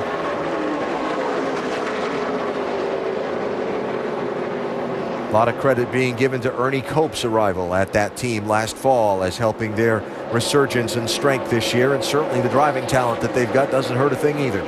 Well, they've really put some good race drivers in that 5 car. Not that they don't have in the 7 and the 9, but that accelerates the learning of for this entire team, and the beneficiaries are Regan Smith and Chase Elliott as they battle for this championship. But when you have people like Kevin Harvick and Dale Jr. and Casey Kane driving these cars, then there's a lot of feedback that they get, and that certainly helps them and has made this the team of the year so far, really.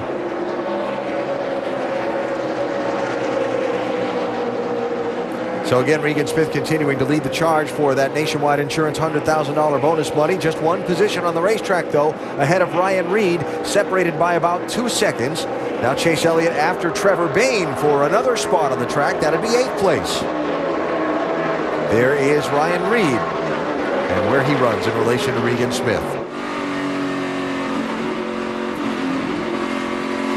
Ryan was another one that went to Fenway Park this week, but also, of course, Ryan racing for the cause of diabetes awareness and research and showing people who have diabetes what you can accomplish. Visited the Joslin Diabetes Center in Boston, which is one of the foremost diabetes research facilities in the United States.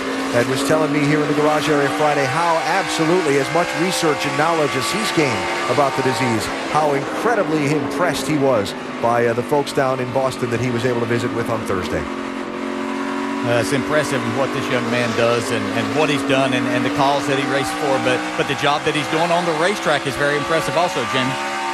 Well, and he's juggling a lot. Right before he got in the car, you watch him stand by the door and he pricks his finger and he takes his blood sugar level and gives himself an insulin shot. He prefers not to wear the pump because it just gets too hot in the race car. So you can imagine his mind, how much he has to balance. And he loves sharing it with those kids to tell them that if they have dreams of playing in sports, they don't have to give it up. And by the way, heck of a job to the 16 today. The only adjustment on this race car all day long, 1 air pressure adjustment. That's pretty impressive for a guy who just got his first top 5 in the series last week. So Ryan Reed doing a great job today, running in the 11th position, but 1 spot behind Regan Smith for that Nationwide Insurance $100 grand.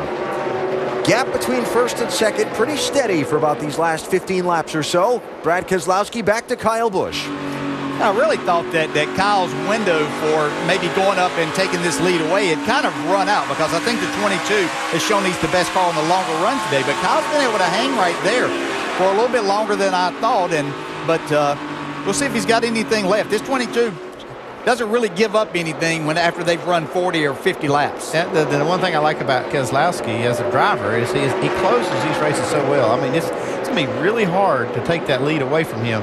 And if Kyle Busch doesn't have the best car, I don't think he can get by this 22. But take a restart, I believe. And Alan's been talking about that since the beginning of the show, that we see these things go a little overtime. Could happen today, and that could be the 54's best opportunity unless he can get to his bumper right now. Maybe where you catch the lap traffic, too. Both drivers trying to size each other up as we head into the final 30 laps. Keep doing what you're doing. Take care of it. We'll be getting into some heavy lap traffic. May have some late restarts. Make sure we got some for the end. Doing good. Kyle's been told to save a little bit as far as tires go. He's got plenty of gas, but he's told to take it easy, so you know.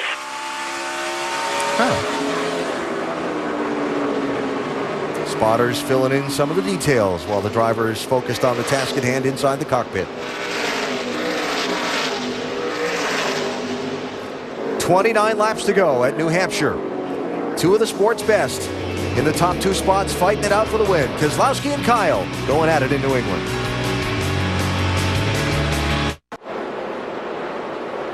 Little bit bigger gap from 1st to 2nd with 25 laps to go in the Sta-Green 200 here at New Hampshire Motor Speedway. Brad Keselowski to Kyle Busch. They started 1st and 2nd. Statistical quirk on this season so far. Nobody that started on the poles won a race yet this year. But 5 guys that started 2nd have won. Brad was the pole winner today. Kyle started 2nd. So we're betting against Brad? Not betting against anybody, just pointing out the facts. Just the facts. I might change that today. I think his 22 car has something for him. Watch Kyle close in and close in and close in. Now lost a little bit of ground. And during the commercial break, you two were up here discussing a cat and mouse game. Besides me asking how do we know cats and mice play games, tell me what the cat and the mouse might be playing here. Well, I mean, Brad got some information that Kyle Busch had been saving a little bit of his tire, trying to, in case we have a late restart or trying to have a little stronger car at the end. And so with Brad having that information, how will he handle it? What will he do? Will he try to save a little bit too, maybe back up to Kyle? We saw that earlier. We saw Kyle close right up to the bumper, but then we see Brad Keselowski pull back away. So it's kind of hard to tell what's going on. Yeah, I mean, when you have the information like that and you've got a lead, you're stressed out, why not save your equipment a little bit, your tires being your equipment right at the time, and not push it as hard? There's no reason to drive off 2 or 3 seconds away from him if a caution really is the thing that's going to keep you, that could keep you from winning or creating a green-white check or something like that. Covering both the first and second place cars for us today, Dr. Jerry Punch. And guys, let's talk about Kyle Busch first. There's the 54 car on the right side of your screen. You heard Kyle say about maybe saving the tires. He said a couple of times a day, I've got to keep the rear tires under me. He's been using those rear tires a lot in the racetrack to get the car to turn. He said, if I can hang on to this, keep these rear tires under me, I got a shot if we get a late restart or I want to make a late run. Now, in front of him, Brad Keselowski. Brad has said nothing on the radio the last 25 laps, but prior to that, early in the race, he commented a couple times that the brake pedal is getting long, meaning the brakes were beginning to fade. They told him, back off on charging, back off on using those brakes, and try to take care of him. Got to wonder if this seesaw cat mouse is a little bit of Kyle saving tires and Brad saving brakes. Now Kyle closing a little bit of the gap, back down again on Brad. Yeah, he has done that, and something that's going to come into play here if we continue under green is they've got a number of lap cars, and we saw this take place earlier where there was a pick that was set, so choosing the right line, doing the right thing. Brad's been really good at getting through traffic, though. So if you're Kyle, you want to try and keep the pressure on and get there to take advantage of any opening that the lap traffic might create. And one thing that will happen, though, in this traffic is if Brad has some brake problems, that it'll show up when he's trying to get under these lap cars, where he may have to use the brakes more than he does on open racetrack. You can make pretty good lap times being easy on the brakes when you have a free track. But when you got to fight cars like this, you got to dive in there, get inside, get the position. You got to use a lot of brake. Jeremy Clements, 51, being overtaken by the race leaders there. Not the day he was hoping for. Was hoping circumstances would give him an underdog shot at that $100,000 bonus from Nationwide Insurance. But what a drive last week at Daytona. The great equalizer that the draft is, and Jeremy did a wonderful job to put himself in position for today's bonus run. And underdog is probably understating the circumstances that team faces trying to race against some of the big operations. They give it their all every week on bare minimum, but certainly today not the day they were hoping for at New Hampshire. It was good to see, though, last week that hard work and heart that team has paid off in a good finish. You know, it's nice to see. They had posters up as you went into the garage areas and around the racetrack of those four drivers. And, you know, they don't get to see themselves on these posters a lot. I mean, it does a lot for your confidence as a driver. And as teams and sponsors have that opportunity to get that recognition. So, you know, they did a great job, as you said, getting themselves in that position.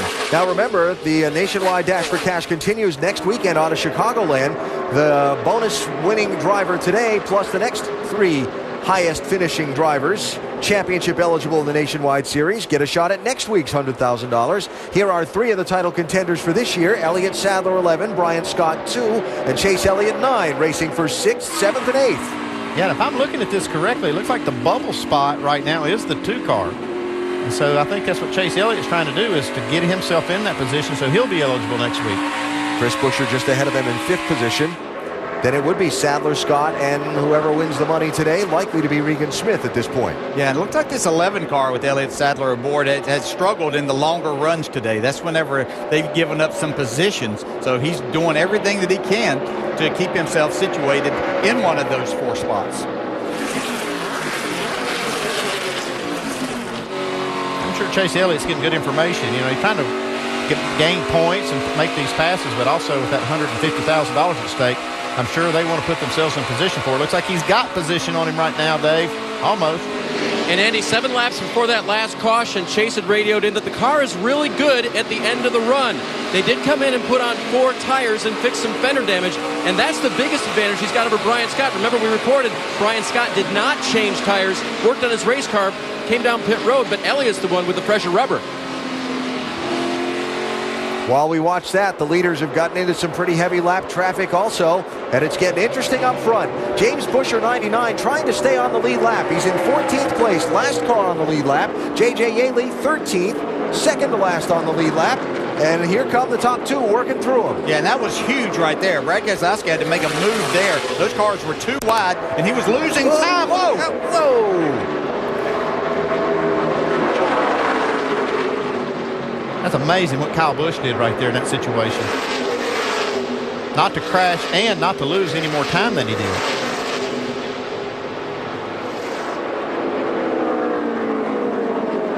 Busher again. Well, I'd say it's worth another look, wouldn't you? Oh, absolutely. That could have been a disaster.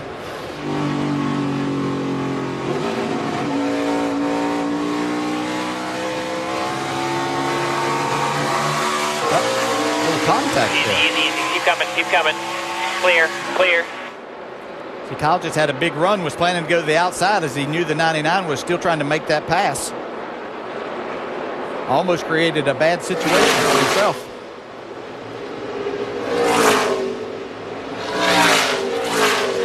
Kyle Busch knew that he couldn't come out of the throttle right there. He'd given up enough just by Keselowski being able to make that 3-wide pass work. It's one of those awkward situations, right? Busher and Yaley are racing to be the first car a lap down if the caution comes out. Now that Keselowski's gotten through them, they don't want to lift either one of them. Yet the guy that's racing for the lead with the 22 is coming through, and it just didn't work out. It's racing, you know. That's, everybody's doing it. You know, there's always somebody out there that's racing for something, a spot or cause, whatever it is. And you can't fault them for that.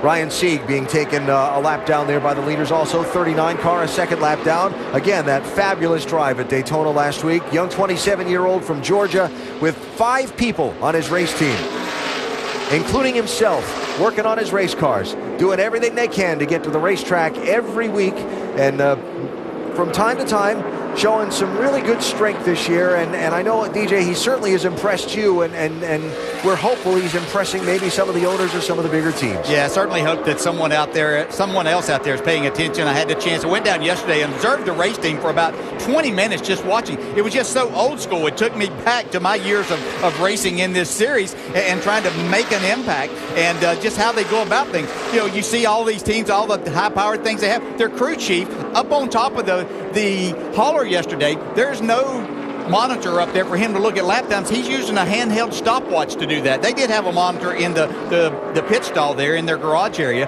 but you know, just making changes, no engineering staff. So you just, and his crew chief probably gave him the best compliment. He said, our driver makes us look better than what we probably are. And that says a lot about Ryan Sieg and the talent that he has. I hope he gets an opportunity. Speaking of driver, did you see that 54 sideways trying to catch Brad Keselowski? Yeah, and that's how you're talking about trying to keep that right rear tire on it. But right now is the time that he knows he has to abuse this and get everything out of it that he can. Wow, look at that driving, though. That's cool. Yeah, we're down to it now. There's no saving tires or saving anything.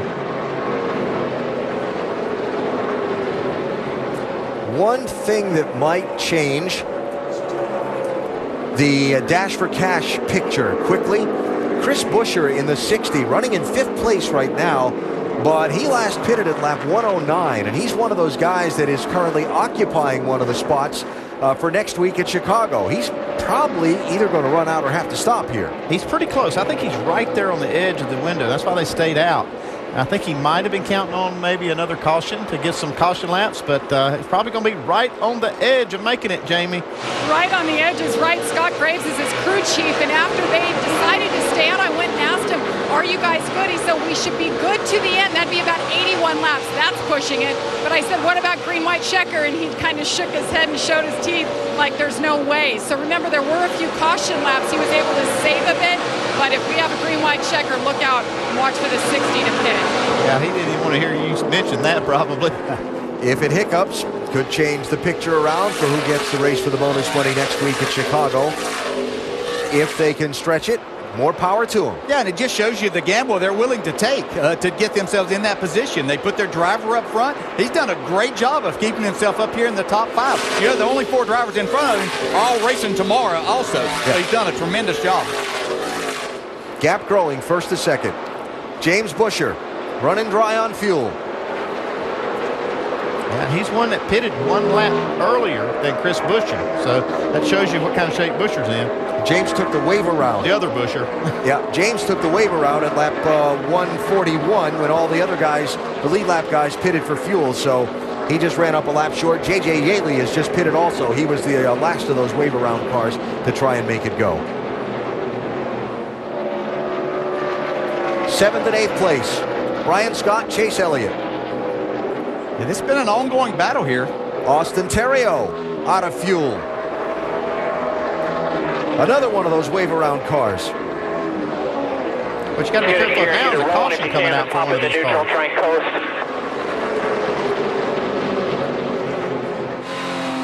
Inside of 2 to go.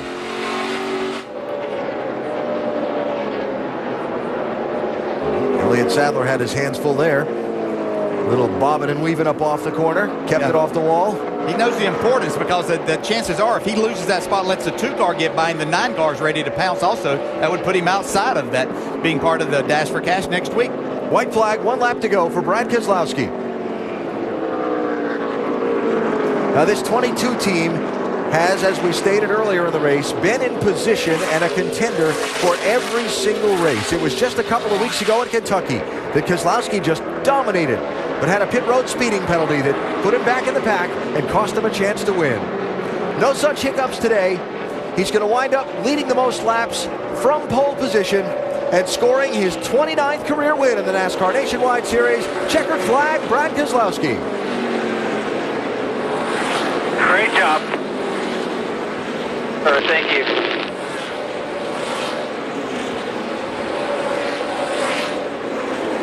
Sadler going to hang on to that spot over Brian Scott.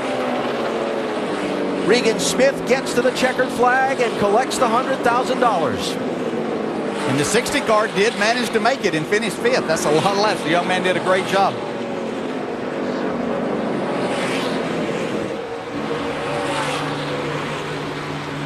Hurts so good, baby. Nice job, guys. That's how it's done right there, man. Couldn't be more proud of the effort.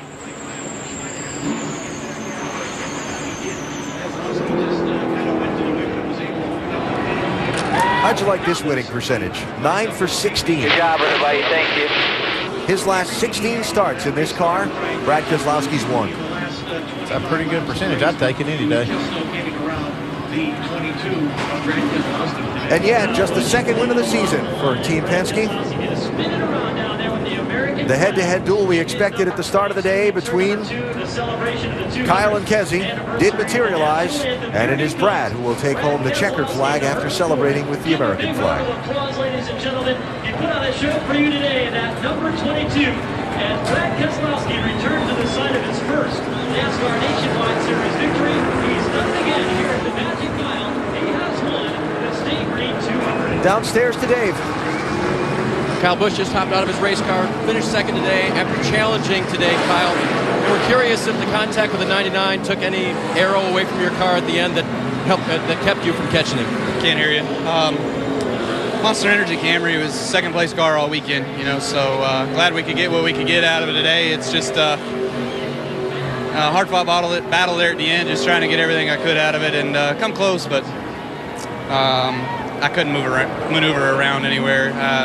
Anytime I got off my line, the car was just erratic and wouldn't do what I wanted it to do, would do what it wanted to do. And then there at the end, I just had the tires so hot, so greased up that finally there was just only losing time the harder I drove. Kyle finished 2nd today. He will start 1st tomorrow in the Cup race. AB? Kyle led 34 laps on the day. Mostly early in the race, Dave, but couldn't get it together. Uh-oh. Kyle, what did they have that you didn't have today? Better get that. I don't know. They both. We got somebody coming to you. The track vehicle's coming here, bud. And so do we. We just didn't have enough to race those two, but I mean, we were a lot better than fifth, so I guess it was a good finish for us. You know, thanks to Cartwheel and Target. A quick assist from the officials. Very nice. Organization, they've definitely stepped up their short track. So while Brad continues to make his way around to victory lane, Regan Smith is about to get a very large check for his 10th place finish today here at New Hampshire. Jamie? Todd Cooley from Nationwide Insurance with the honor of presenting $100,000 to Regan Smith. Regan, it's hard to believe, though, this was the first Nationwide Series Dash for Cash race that you actually qualified for, and here you had to fight hard to bring home the $100,000. How much were you thinking about where the 16 was? I heard on the radio a couple times you mention it. I wasn't so much worried about where he was, just why my car wouldn't go as good as I wanted it to. We struggled a lot with the TaxSlayer car today, and really the only point where I was happy with it was when we had a little bit of clean air up towards the front there. So we got some work to do there, but you know, we've run really good in a lot of these Dash for Cash races and never been a part of them. So I'm happy to be a part of this one. I'm happy to win it. Really appreciate Nationwide Insurance's involvement with this series and stepping up for the Nationwide teams. That's you know, I mean, this means a lot to our team and to all the teams to have an opportunity to race for that. Get a little extra spotlight in the middle of the season on our cars and our sponsors. And I don't think we're qualified for Chicago now, so I guess we'll just go there and try to gain back the points that we lost here today. All right, we'll go put that big check in the bank, why don't you? Regan Smith brings it home 10th today, Alan. Well, Regan was not one of the highest four finishers today, but the winner of the bonus money does transfer to the next week. So those are the four drivers that'll race for the $100,000 bonus next week at Chicagoland Speedway. Regan, Chris Buescher, Elliott Sadler, and Brian Scott. Victory Lane when we come back to New Hampshire.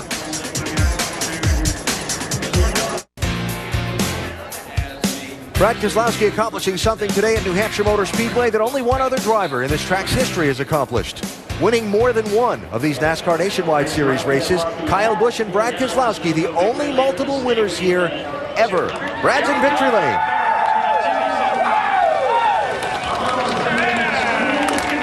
And a bit of a light shower happening here in Victory Lane. He comes out and gets high fives from all the crew. What a performance today. Well, be careful on these celebrations. These are hazardous to your health. Hey, what a performance today. How would you describe this day in this car? Well, it was really actually very hard fought there at the end. I think Kyle was just a little bit faster.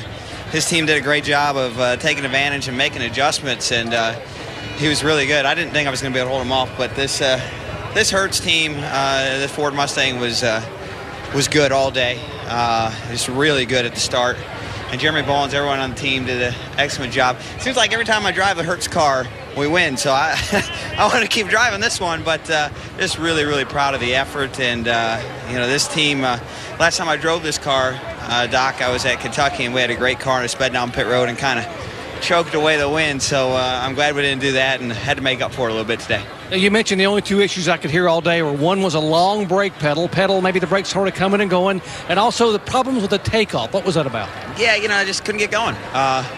Track is just really, really slick, and, you know, my car was pretty hard to drive, and it needed a few laps to get to where I could drive it, and by the end it would get there, but the start it would not. It was just kind of undrivable, but either way, really proud of everyone on the Hertz team, and it's another win for Team Penske, and I'm very proud to be a part of it. In your 5 previous Nationwide races, every time he's run Nationwide on Saturday, he's run really well in the Cup on Sunday. Good luck tomorrow. Thank you very much, Doc. Appreciate it. Thank you to all the fans.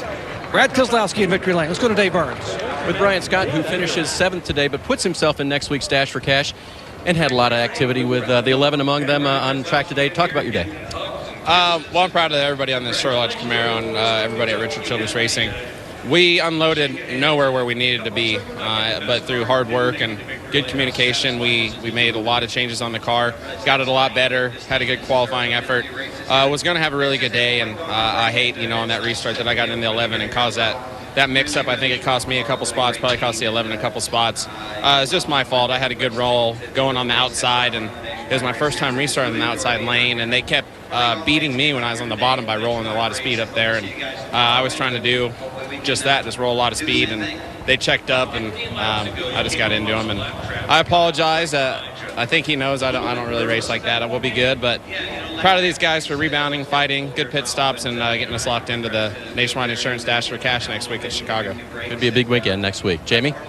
And Elliott Sadler brings it home 6th. We were just hearing from Brian Scott on his side of what happened, but how hard did you have to fight back after spinning to finish in the top 10? Well, we definitely had to fight back, and man, we got spun out. I was like, man, not another rough weekend for us, and came in, made some more adjustments. We were lucky enough that there through the middle part of the race, we could stay on the lead lap, so there weren't many cars there. So we got spun, and we lost a couple positions, but great job by pit crew keeping us ahead of the leader, especially on the green flag pit stop. Man, it was a tough weekend. I'm not going to lie. We battled all weekend, and for us to be in a Nationwide Dash for Cash and finish 6th and ahead of the guys we're racing, we'll take that and move on to Chicago. Good finish for the 11 team, Elliott Sadler. Dave?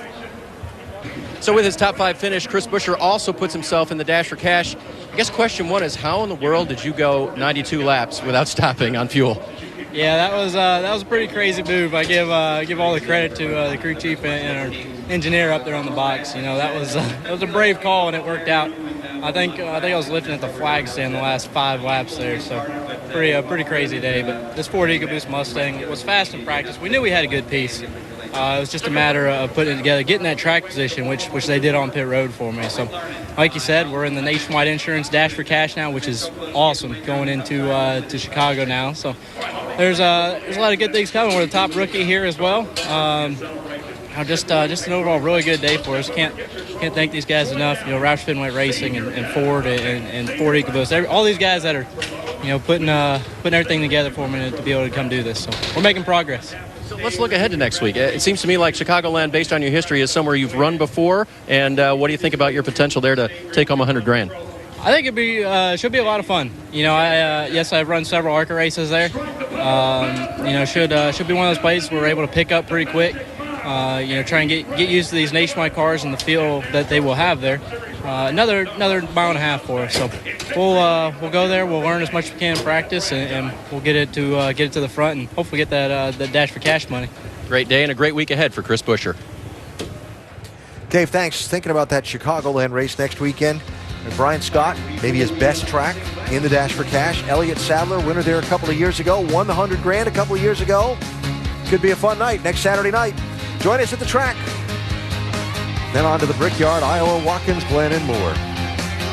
So, final thoughts on today. Well, Brad Keselowski just class of the field today, but I saw a lot of things that were interesting from some other drivers. Championship battle got closer also. Yeah, that's what I was looking at. Chase Elliott had a little problem with fuel, but minimized the damage. So Brad Keselowski wins at New Hampshire, and it's on to Chicagoland next Saturday night, 8 Eastern, here on ESPN2 for the NASCAR Nationwide Series. The NHRA Lucas Oil Drag Racing Series comes up next. At the end, Keselowski and Kyle slugged it out from start to finish, with the Michigan man, Brad, coming out on top for Team Penske. So long from New England.